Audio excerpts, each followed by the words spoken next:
Hello! May episode tayo ngayon pero wala tayong okay video again. Sorry. Sa dahilan na itong ating okay ay collection ng 3 araw. So ang hirap makabuo. Minsan isa, minsan dalawa lang, 3 sa isang store. So yun, hindi tayo makabuo ng isang episode na isang araw lang. So 3 araw to kaya hindi na tayo nag-shoot. Anyways, wala tayong headgear, wala rin tayong sapatos. Puro tayo clothing and pants. Isang pants actually. Isang pants tapos puro upper. So unahin natin itong pants. Meron tayong 501 na 38 by 30. 501. Yan. Tapos, meron tayong Rick and Morty na size large. Yan. Okay naman to. Nasa spaceship sila.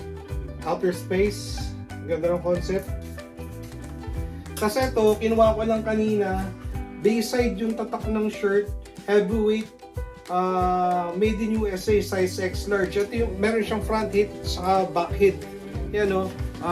Para siyang vintage pero hindi siya single stitch eh. Yan. Kung may gusto sa inyo o baka ibenta ko lang to dito.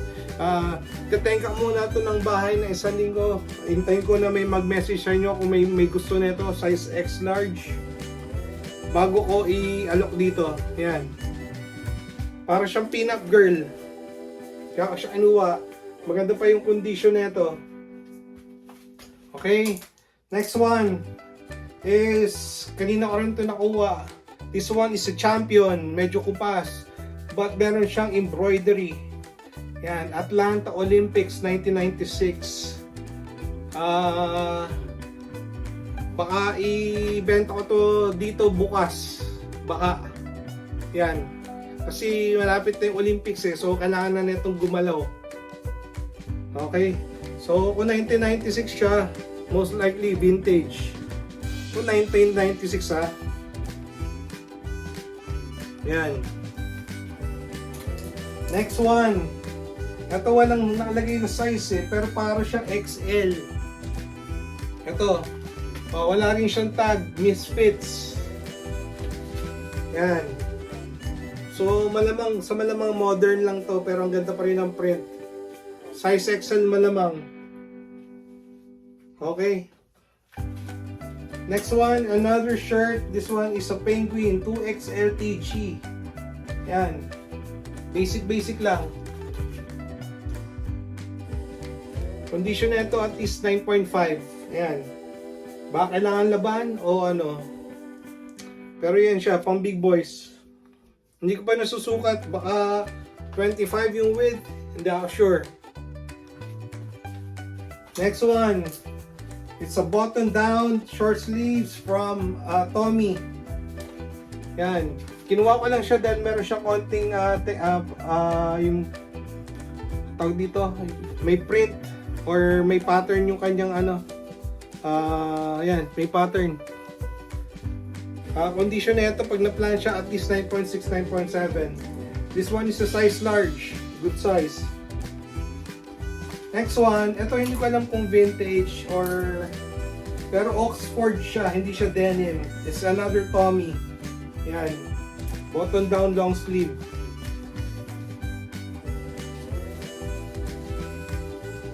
Yan, pero siya konting wear. Yan, medyo yan, may karakter na siya. So, yeah, uwi natin to. Next one, nakuha ko ito ng isang araw. This one is a super dry, size large. So, maliit ang sizing ng super dry. So, parang medium lang yata ito. Hindi ko pa nasusukat. Condition 9.5, 9.6. Super dry. Next one, kanina ko lang dito nakuha is another 2XL TG. Baka isa lang may-ari nito ng isang pang Penguin. Ito. Yan. Pero hindi ko napansin, meron pala itong pinhole sa likod. Pero repairable siya. Hindi ko napansin, ayan, may butas. May butas! Yan, hindi ko napansin. Yan, para sa mga big boys, 2XL TG. As of now, condition nito 9.3, 9.4. So, kung sino man kukuha nito, indicate ko na lang na may butas to, tapos ayun, i-negotiate na lang natin to on type nyo. Repairable.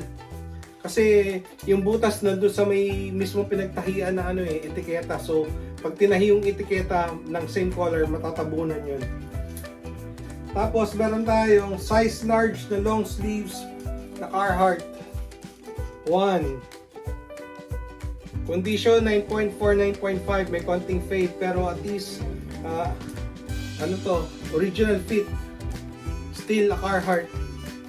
Meron pa tayong isang Carhartt na iniwan doon, sweater.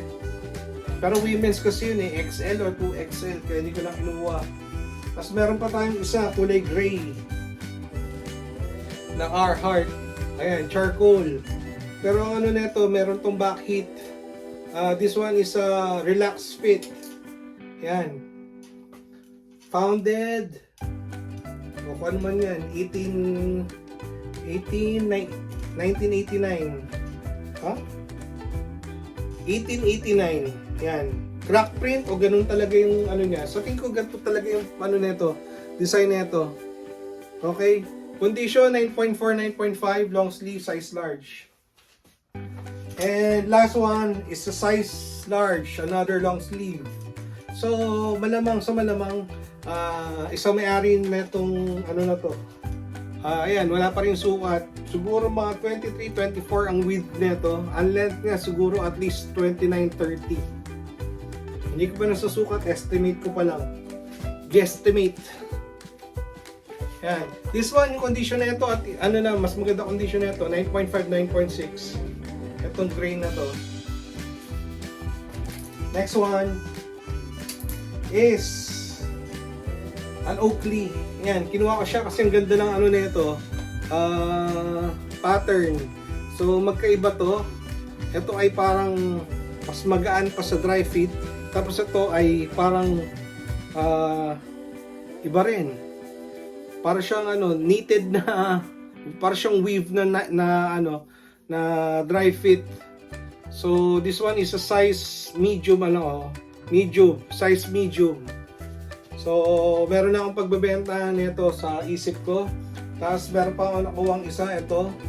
Pero itong isang to, ito may runs to ng konti, itong isang to. Pero okay lang, hindi naman siya ganun ka-obvious. So, ayan, dalawa sila. Malamang isa lang din may-ari nito. This one is also a size medium. US medium, Japan large, yeah. So, malamang isa lang may-ari nitong dalawang to. Yan, ganda na ito. Itong dalawang to. Ipitin ko muna yung mga yung mga Oakleys.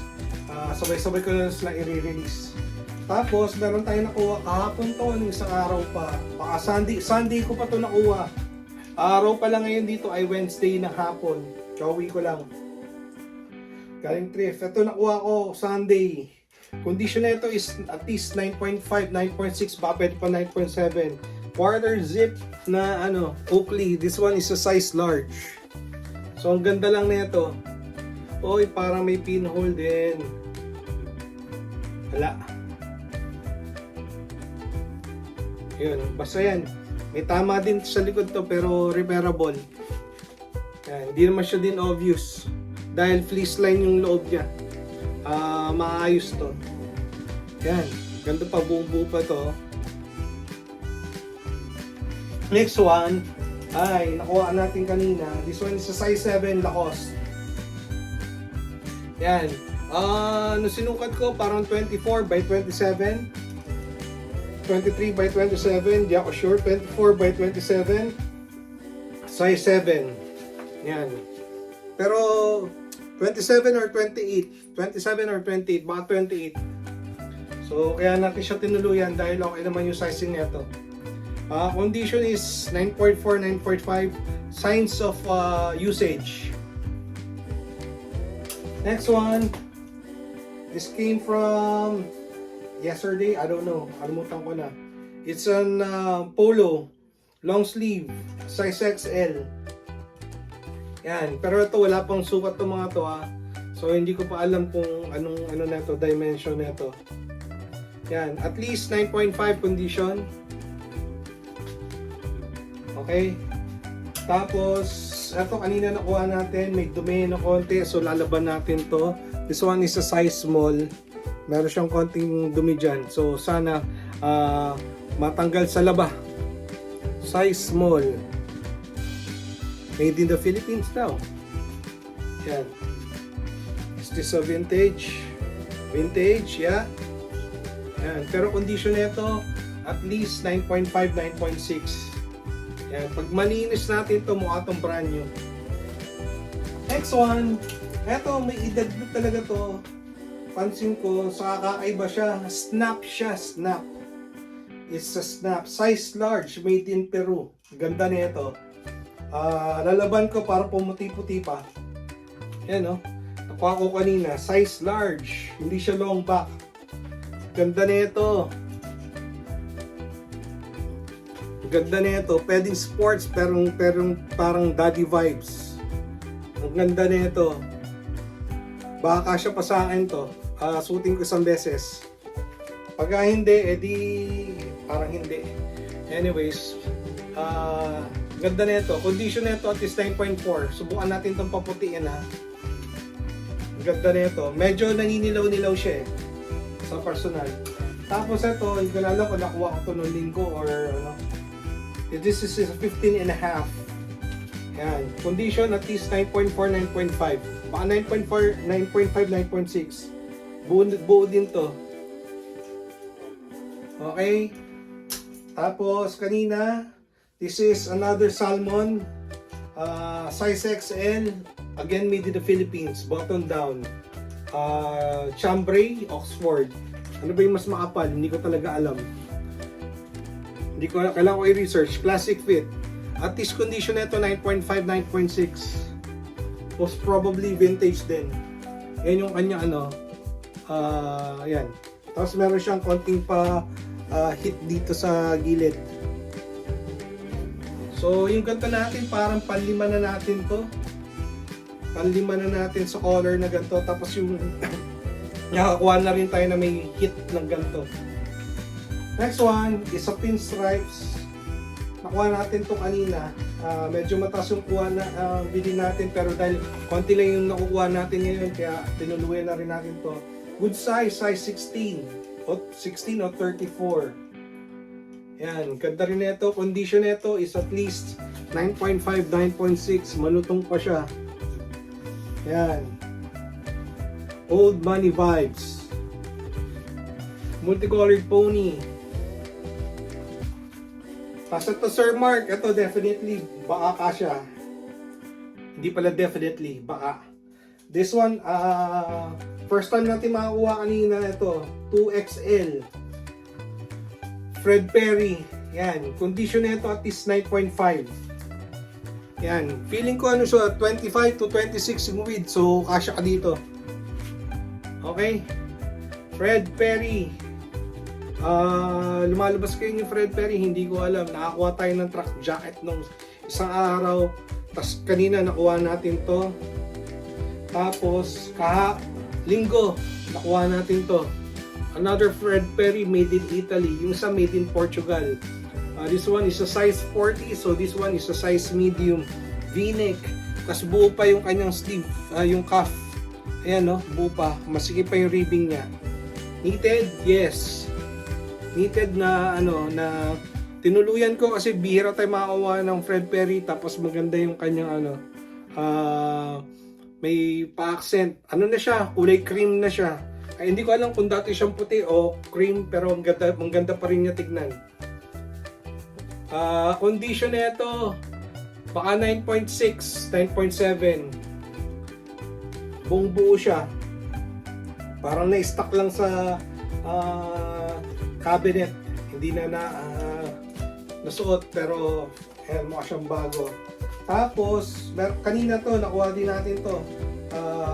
It's a quarter zip, another quarter zip. XLTG. Sir Mark, kasya rin dito. Ewan ko kung type mo to, Pero meron din tayo nakuha parang last week, knitted naman na ganito, mas light lang na gray. XLTG din, kasya ka rin doon. Pero ito, nung sinukat ko, parang nasa 26, 27. So sa tingin ko, shoot ka dito. Ang length nito ay 29 o 30. So pwede, pasok. Anyways, condition na ito ay medyo buka na yung cuff niya. 9.4, 9.5. Pero other than that, buong-buo pa to. Okay pa. Para sa mga big boys na naghahanap. Tapos kanina nakakuha tayo ng ano, first time natin makakuha ng ganitong kulay. Again. Yan. Ang ganda na ito, size medium. Condition na ito, 9.5.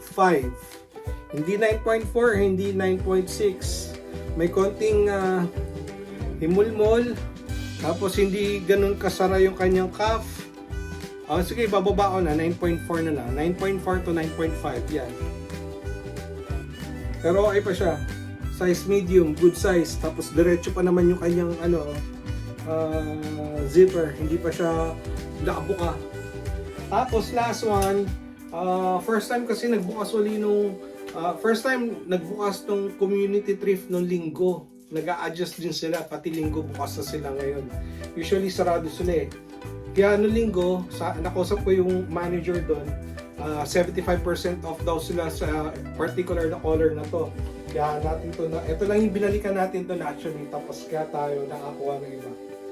So ito, pangalawa natin to, Burberry na quarter zip, size medium, ay size large. Size large, yan. Size large. So, wala siyang yung kanyang signature na plaid, pero yan, meron siyang logo dito. Yan. So, ito lang yung binalikan natin. Di ba yun lang nag-aksaya tayo ng konting gasolina, makuha lang natin to. At buti nakuha pa natin to noong linggo kasi akala natin na sold na siya nung Friday o Saturday. Pero at least yan, nakuha natin. Okay, so ito lang yung episode natin ngayon ulit. Bukas, community thrift tayo. Subukan natin mag-video. Pero since galing tayo doon nung linggo, wala akong ganong nakita. So baka tagtuyot na naman tayo. Pero meron din tayong cash out, parking lot cash out. Tapos kung anong matira, dadali natin sa Platos para makabenta tayo. Okay, ito lang muna.